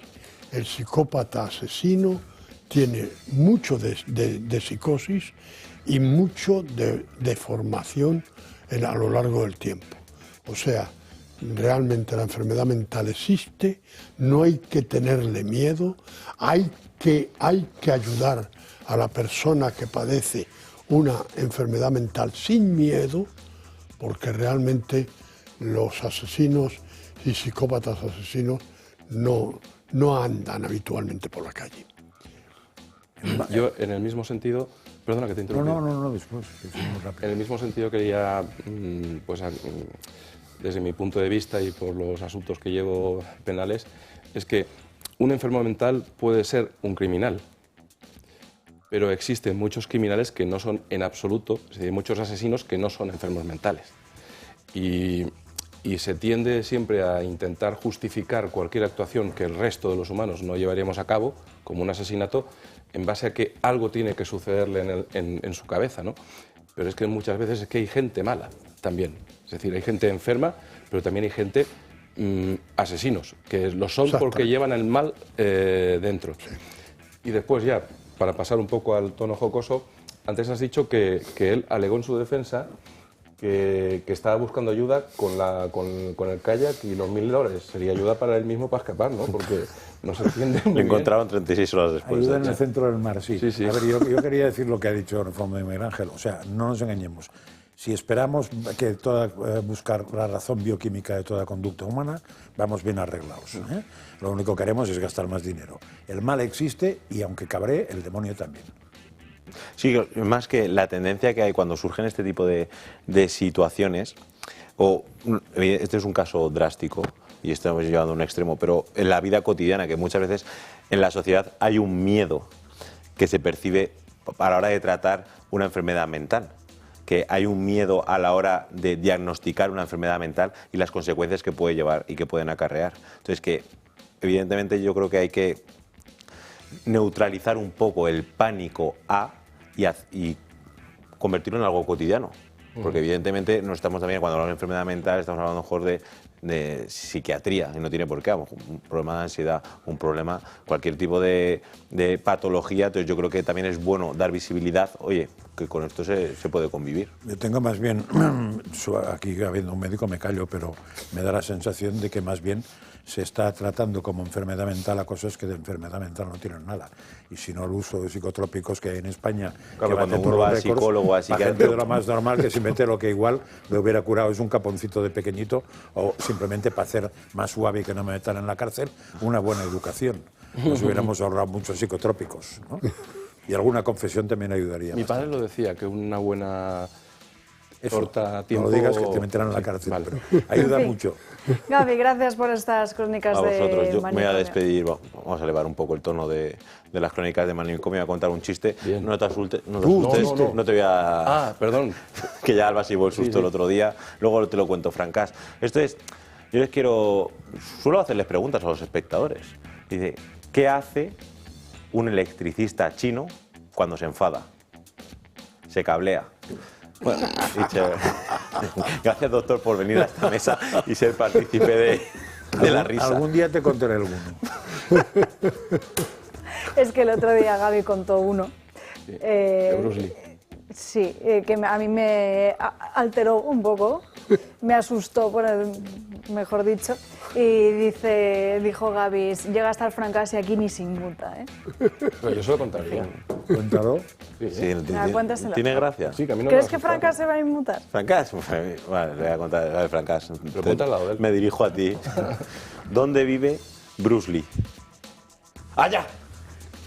¿Ves? Francás no se ha inmutado. No, sí. Doctor, tiene que venir más veces porque usted se ríe siempre. Está Gaby, aguantando. gracias. A vosotros. Noticia de última hora ha terminado hace ya un buen rato en la declaración de Koldo García ante el Tribunal Supremo, 2 horas y media de declaración en la que ha negado haber cobrado comisiones, no tiene conocimiento tampoco de que lo hiciera el propio José Luis Ábalos, no reconoce la prueba manuscrita entregada en el día de ayer por Víctor de Aldama y esto es llamativo, lo está contando El Español. En ningún momento se le ha preguntado por la presunta financiación irregular del Partido Socialista. Hablemos un poquito más de este caso de Koldo, porque la declaración de Koldo García era muy importante para ver cuál era la técnica que seguía, si tiraba hacia arriba, tiraba hacia abajo o lo negaba todo como ha hecho. ¿Qué es lo que nos da a entender después de lo que ha sucedido esta mañana en el Tribunal Supremo? Que hay un evidente pacto de no agresión. Dijeron que era imposible probarlo. La Ley Orgánica de Protección de Datos pues nos obliga, como a toda organización, a destruir los registros de entrada de la sede de Ferraz cada mes. La prueba de carga la tiene que tener. Y si alguien ha dicho que ha estado aquí, que lo demuestre. Pero ahora el Confidencial muestra que Víctor de Aldama estuvo más veces en Ferraz. Y es la segunda ocasión, contando con la noche electoral de 2019, que se prueba que el comisionista no ha mentido en sede judicial. En la imagen sacada el 29 de marzo de ese mismo año, se encuentran el empresario y el exministro, que ha negado haber tenido relación alguna con Aldama. Junto a ellos también se encuentran los enviados diplomáticos de Juan Guaidó y al fondo Koldo García, el asesor. Aldama acudió a la cita visita en la tercera planta de la sede del Partido Socialista en Ferraz, en calidad de representante del gobierno de Sánchez. En el PSOE tratan de restarle importancia a la imagen. Miren, una foto es una foto. Hay quienes quieren hacer uso partidario y político de fotos, ¿no? Igual tendrían que ver también algunas fotos en las que salían sus líderes con personas que luego demostraron que tenían problemas serios con la justicia. Pero lo cierto es que la fotografía muestra que tanto el Partido Socialista como el gobierno utilizaron al empresario para tender puentes con la oposición al chavismo en Venezuela. Ese mismo año, ojo, Víctor de Aldama se reunió con Juan Guaidó y viajó al país con una carta firmada por Ábalos. El documento se encontraba dentro de un maletín que solo podían utilizar los miembros del gobierno, y él mismo le acreditaba como embajador entre Moncloa y Venezuela. Sobre el exministro surge ahora la sospecha, tanto para el juez del Supremo como para la propia Fiscalía, de que haya llegado a un acuerdo con el PSOE para mantener un pacto de no agresión y cargar toda la culpa sobre quien fuera su asesor, Koldo García. No ha implicado en ningún caso a otros miembros del gobierno, ni tampoco ha dado detalles en el caso sobre terceros. Un ejemplo incluso es que el ministro de Transportes, Óscar Puente, ha sido el primero en defender la corrección de las licitaciones del entonces Ministerio de Fomento y contratos a los que ha apuntado Víctor de Aldama. Y por el momento, ya lo ven, Koldo García lo niega absolutamente todo. Sí, se confirma, como bien has dicho, el pacto de la rama socialista de esta causa. Y bueno, también decir que en estas circunstancias en las que hay distintos acusados con distintos intereses y que, por así decirlo, parece que el juicio no vaya contra ellos, sino que es entre ellos, son los procedimientos en los que la acusación, la Fiscalía, entre comillas, más disfruta, porque ve cómo se van lanzando entre unos y otros todo tipo de acusaciones y es donde normalmente sale gran parte de la verdad. A diferencia de que Koldo ni siquiera... Koldo ni siquiera, pero claro, ahora le da pie a de Aldama a seguir gritando. Y una cuestión relevante que yo, cuando venía esta mañana hacia el programa, para el programa, era... Aldama ha presentado o ha aportado una serie de mensajes de WhatsApp que Koldo le remitía a él, haciendo referencia a todo este tipo de conductas y presuntamente criminales. Lo relevante es si en los dispositivos telefónicos de Koldo y en lo que le incautaron en su casa, están esos Koldo actuaba del mismo modo, no solamente con Aldama, sino con otros miembros del partido. Es decir, si hablaba tan ligeramente en esos mensajes con Aldama, reconociendo lo que reconocía, lo interesante es saber si tenía tan poca precaución que enviaba este tipo de mensajes también con sus compañeros del Partido Socialista o de los determinados ministerios. Es decir, esa es la clave. Así que para eso hay que desencriptar. Hay que desencriptar y hay que meterse ahí. Burgueño. A ver, yo...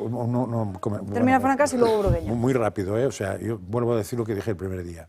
La justicia se basa en pruebas y no en declaraciones, con lo cual eso o se prueba o no hay ningún futuro, ¿no? Y la desgracia, entre comillas, bueno, o sin comillas, vamos, es que en España, ahora, si te encausan, puedes mentir.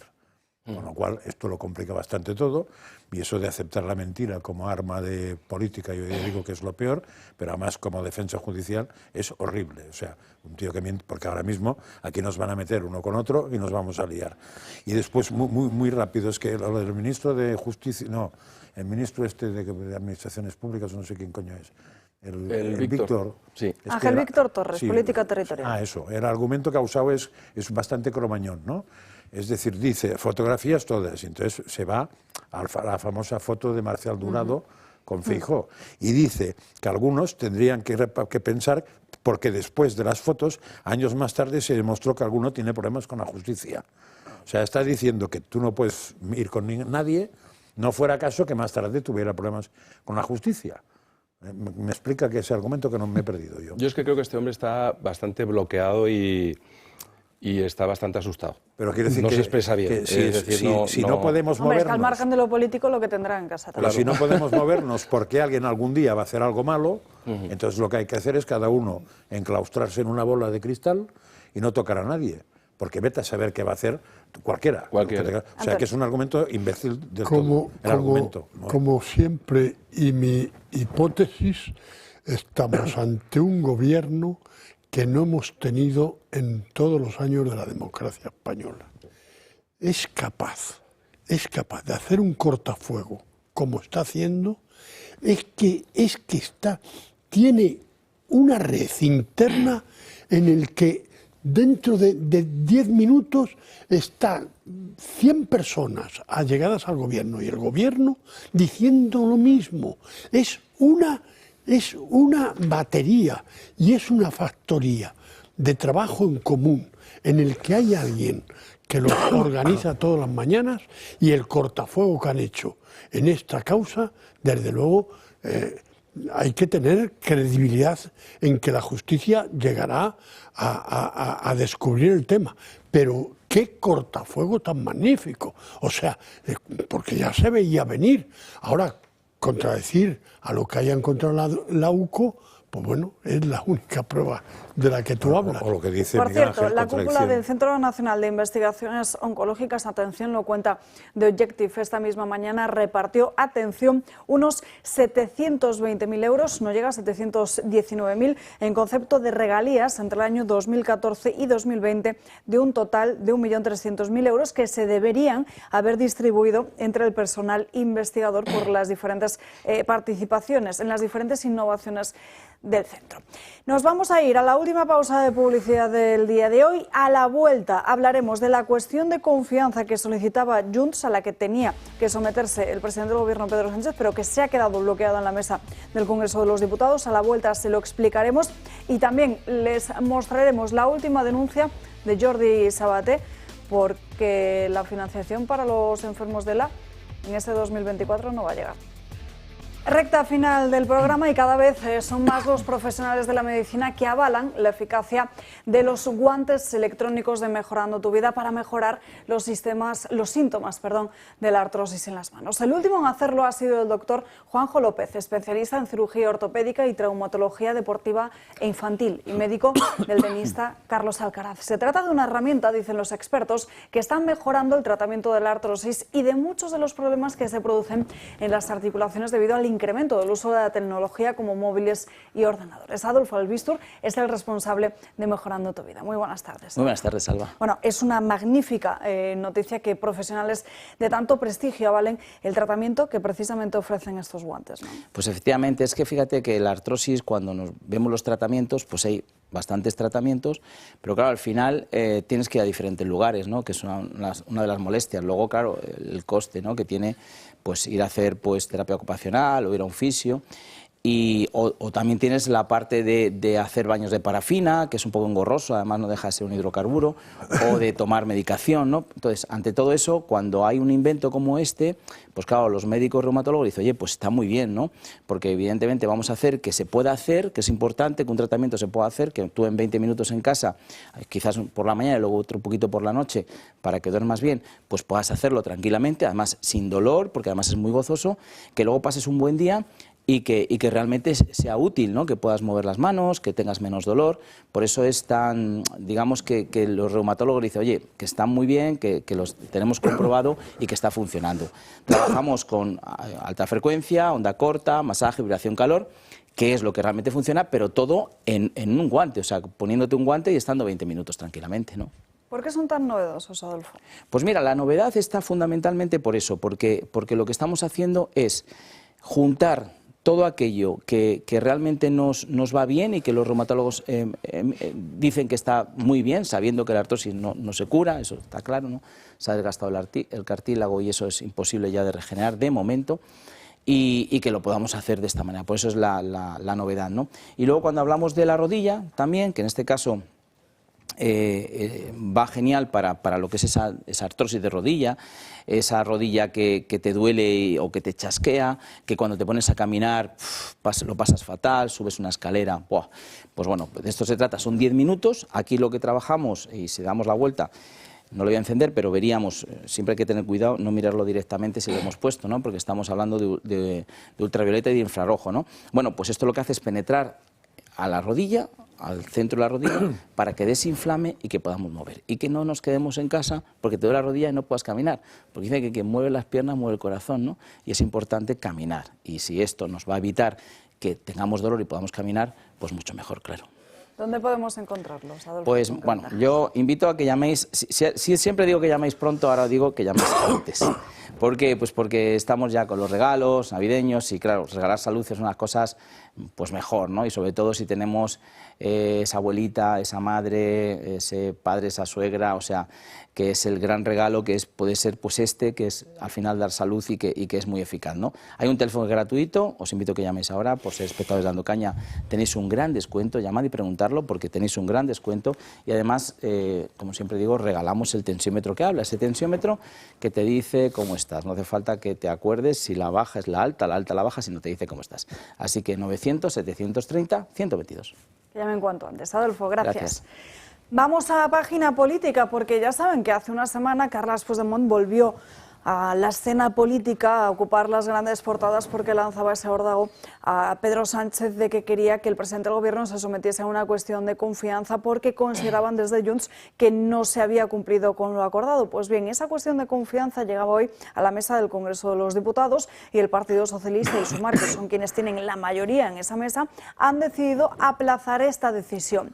Ya desde el primer día, en las últimas horas del día de ayer y en las primeras horas de esta mañana, se rumoreaba que desde el Partido Socialista iban a aceptar esta cuestión de confianza para así poder conseguir el apoyo de los de Carles Puigdemont a los presupuestos generales del Estado. Sin embargo, en la Cámara Baja, Sumar y PSOE han decidido aplazarlo porque consideran que se trata de una iniciativa que tiene mucha enjundia técnica y que por su naturaleza puede generar doctrina, por lo que han decidido posponer la calificación de esta iniciativa con el objetivo de analizar con más detalle este informe de los letrados. Es una tomadura de pelo. Otra vez, porque si los letrados han dicho que no tiene tanta historia, es que no tiene tanta historia, porque no olvidemos que el letrado es un señor que sabe algo y esos palurdos no tienen ni puñetera idea de casi nada. Pero el PSOE gana tipo. Ya, pero que no nos vengan, o sea, a mí me parece muy bien que digan, porque no le da la gana al presidente, que es lo que pasa, y como todos somos iguana, pues iguana.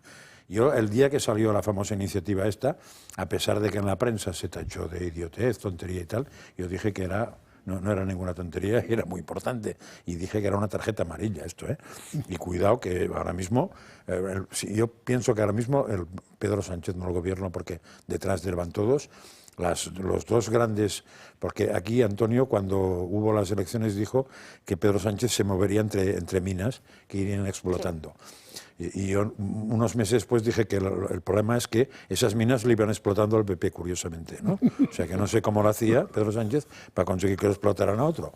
Pero ahora me parece que hay dos o tres muy gordas. Una es la justicia, pero para mí la otra es esta y la otra es Podemos. O sea, la incompatibilidad entre Podemos y Convergencia ahora mismo, o Junts, por lo que sea, o juntitos nos queremos mucho, eso es una mina que no creo que la controle nadie, y esa es la que va a explotar, pero no sé cuánto tardará, igual antes hemos explotado todos. Esto desde Junts, porque desde Esquerra ya saben que este fin de semana Oriol Junqueras ha vuelto a ser elegido como líder del partido y también ha asegurado esta misma mañana que desde las filas republicanas deben ser exigentes con los acuerdos.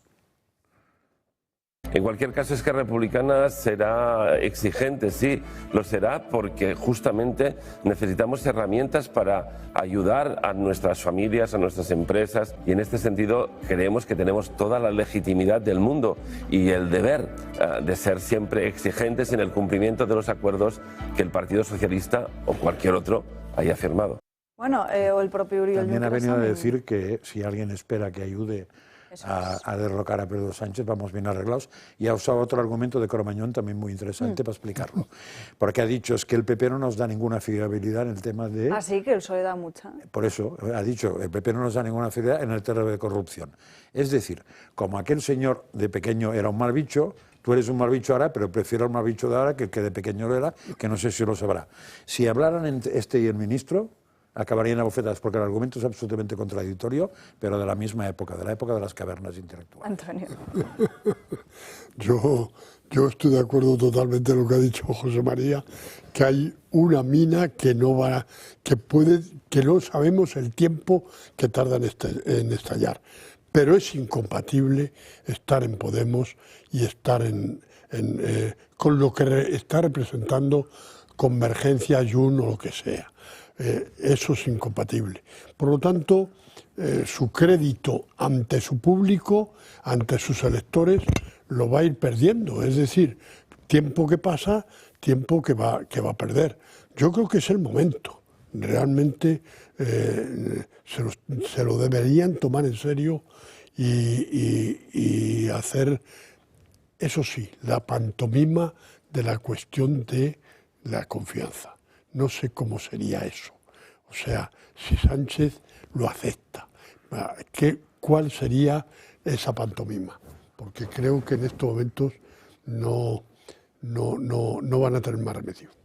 Yo quería comentar que, en primer lugar, es cierto que Puigdemont es bastante excéntrico, que puede actuar de cualquier forma, pero es que nunca van a tener un presidente del gobierno tan débil como este. Eso es así. Por otra parte, la jugada, yo también coincido en que la jugada de Puigdemont en este caso ha sido acertada. ¿Por qué? Porque está negociando la posibilidad o no de presupuestos si Pedro Sánchez se somete a una cuestión de confianza. Si finalmente se sometiera a esa cuestión de confianza, estaría en manos de Junts que tuviera que dimitir. Y el siguiente paso sería dimisión del presidente y formación de otro nuevo gobierno, con lo cual volvemos a empezar la negociación. Es decir, todo esto es... Con el PSOE, nuevo gobierno con alguien del PSOE. Con alguien del PSOE, claro. Entonces, con lo cual te quitas el quemado y pones uno quemado débil igual que el anterior. Pero sigues, es decir, que todo esto... Lo que pasa es que también a mí, claro, los que vivimos en Cataluña y no somos independentistas, oyes a Oriol Junqueras, oyes a Puigdemont y es que ya te aburre. O sea, es como si los niños del colegio que se portan mal y van a hacer y se van fuera y no sé qué. No tienen nada que ver con la sociedad real. O sea, no... Hablemos de esa sociedad real, porque hace un mes y medio el Boletín Oficial del Estado recogía ese texto por el que se regulaban las ayudas a los pacientes enfermos de ELA. Pues más de un mes y medio después, los pacientes denuncian que esas ayudas no han llegado y tampoco se espera que lo haga antes de que finalice este año. De hecho, este mismo martes, en el Congreso de los Diputados, se vota una iniciativa, una proposición no de ley presentada por el Partido Popular para asegurar el pleno cumplimiento de esta norma. Jordi Sabaté, que es una de las personas que más ha estado denunciando la situación de los enfermos de ELA como él, ha pedido sus sinceras disculpas por haberse creído a la cárcel política que los responsables políticos aprobarían finalmente esa financiación de la ley ELA y su puesta en vigor antes de acabar este año 2024. De momento esto no se prevé y los pacientes llevan varios días saltando a la palestra para denunciar esta situación, Antonio. ¿Por de qué hablamos? O sea, hoy lamentablemente llevamos excesivos temas de estos y el ELA es un problema de corto plazo, desgraciadamente, en la que necesita una ayuda excepcional el enfermo en su domicilio.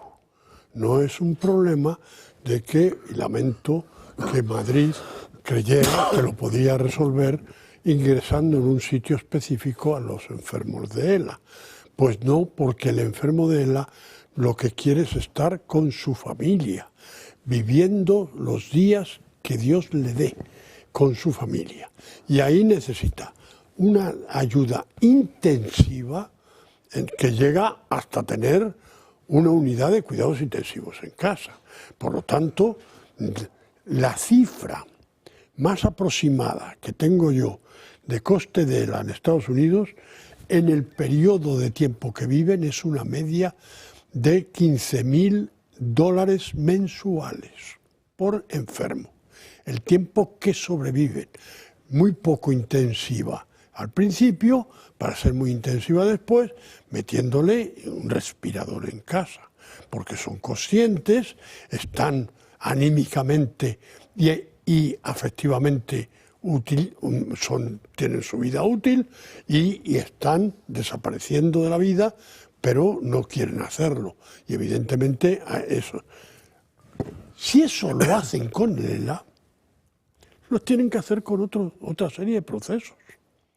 Por lo tanto, es que la fortaleza que puede tener una asociación es tal que al final el gobierno cede, pero luego se olvida porque a la puerta están dando otras enfermedades, otras situaciones de no enfermedades típicas, pero sí de personas que padecen enfermedades en las que necesitan decir que me dan de alta, que me quieren mandar de la UBI para casa.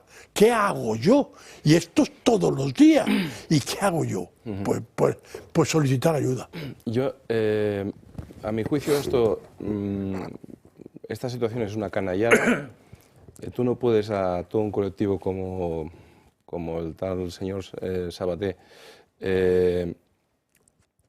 venderles, prometer una solución que finalmente no dotas del dinero suficiente. Y desde el punto de vista del coste, yo entiendo que es un coste y que tal vez hay otros colectivos que vengan detrás a solicitar este tipo de ayudas, ¿no?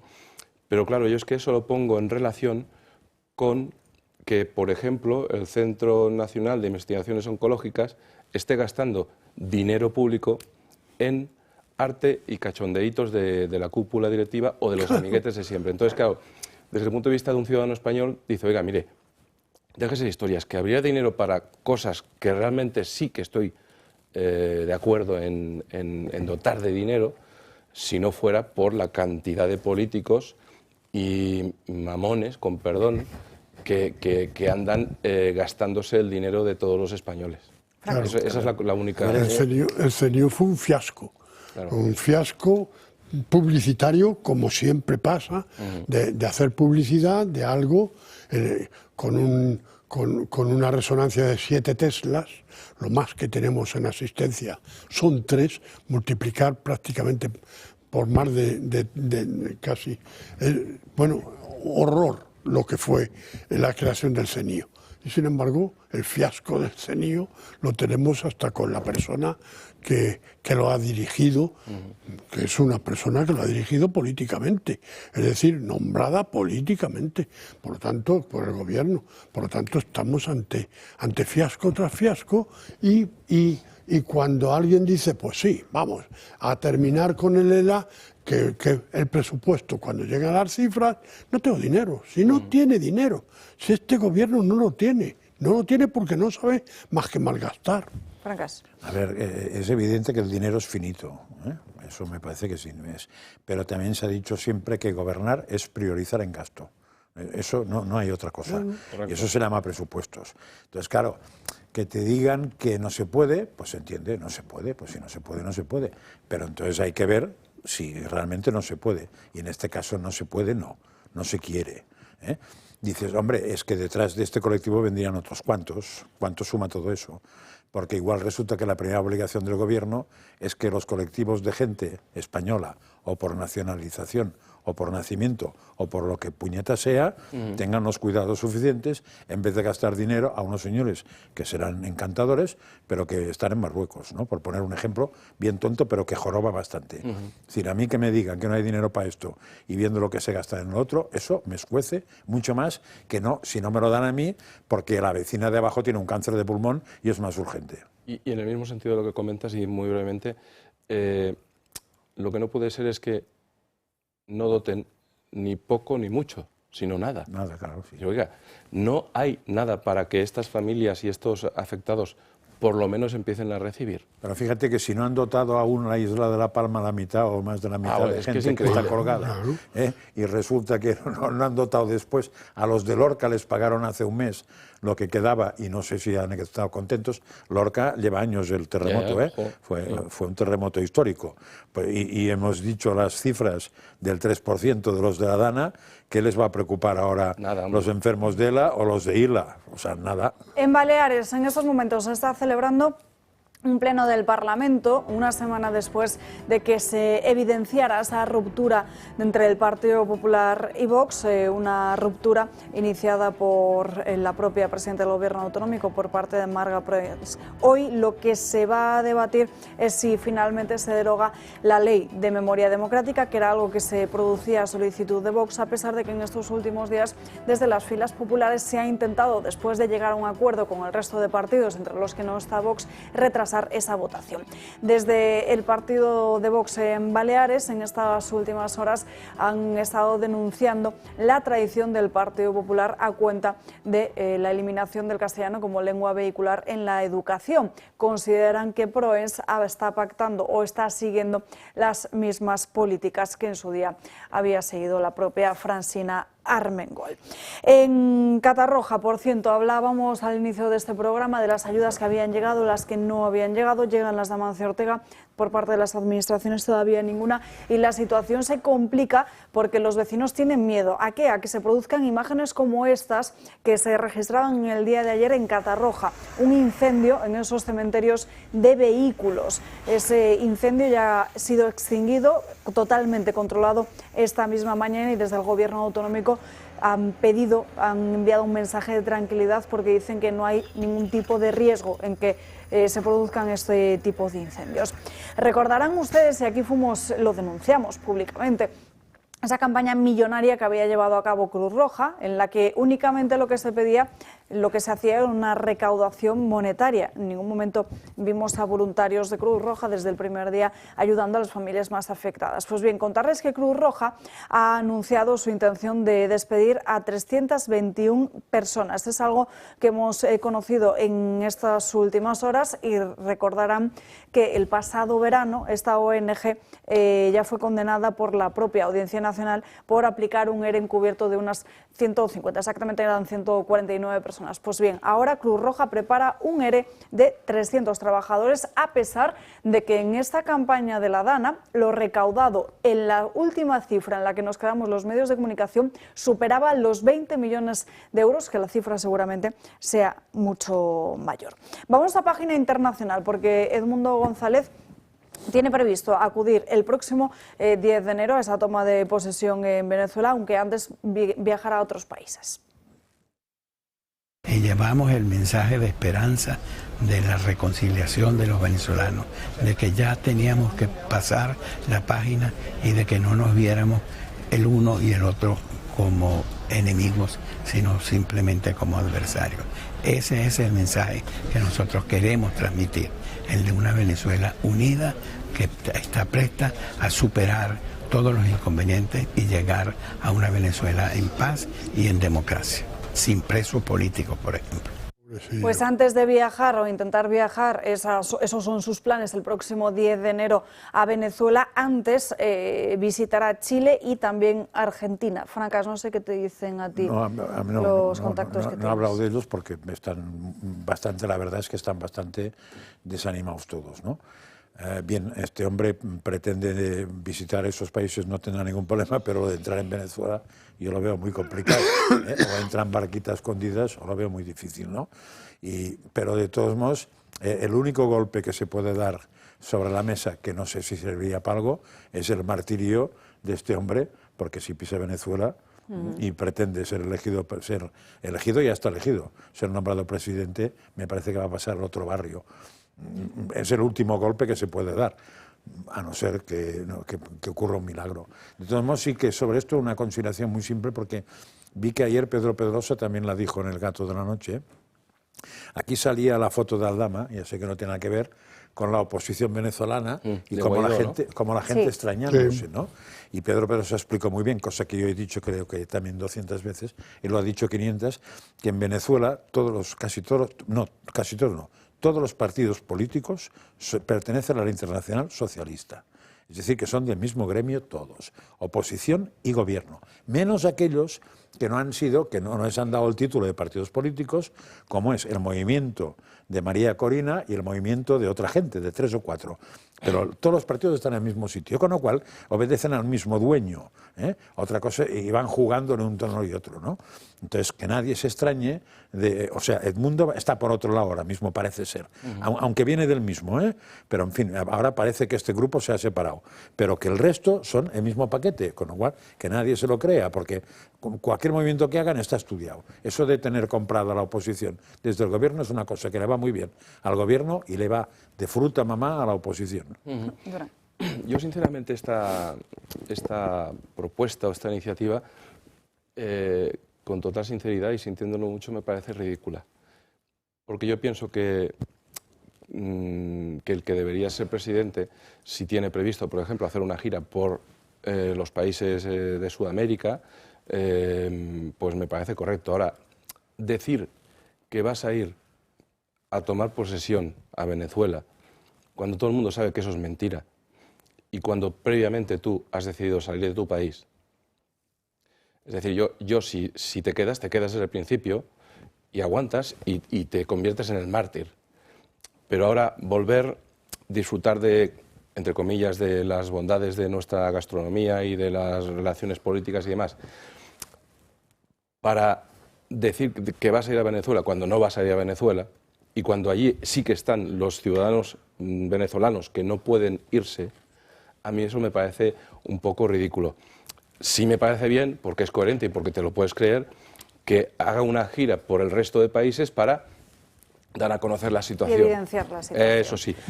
Antes de despedirnos, contarles simplemente dos cuestiones muy rápidas. El líder de protección nuclear de Rusia ha fallecido en un ataque, en una explosión bomba en Moscú. Salía de su vivienda acompañado de su asesor cuando uno de los patinetes que estaba estacionado explosionó. Tenía ese patinete unos 300 gramos de TNT, que es un material explosivo. Y en Alemania, por cierto, en el día de ayer, el canciller germano consiguió su propósito de perder esa moción de confianza, que es precisamente el sistema, el Parlamento, que tienen allí para poder ir a un adelanto electoral. Esas elecciones se celebrarán el próximo 23 de febrero. Lectura recomendada, por cierto, en la Gaceta sobre cómo el gobierno de Alemania estaría negociando un acuerdo de paz con Rusia a espaldas de la propia Unión Europea. Y ahora sí, no hay tiempo para más. Gracias a los tres por acompañarnos hasta el final de este programa. Ya saben que pueden seguir informados a través de nuestras redes sociales y que les espero mañana aquí, como siempre, a las 12 puntuales en Dando Caña. Gracias, como siempre, por estar ahí, por su confianza y que tengan un feliz día. Esta tarde les espera Xavier Orcajo con la redacción abierta. Que descansen. Hasta mañana. Adiós.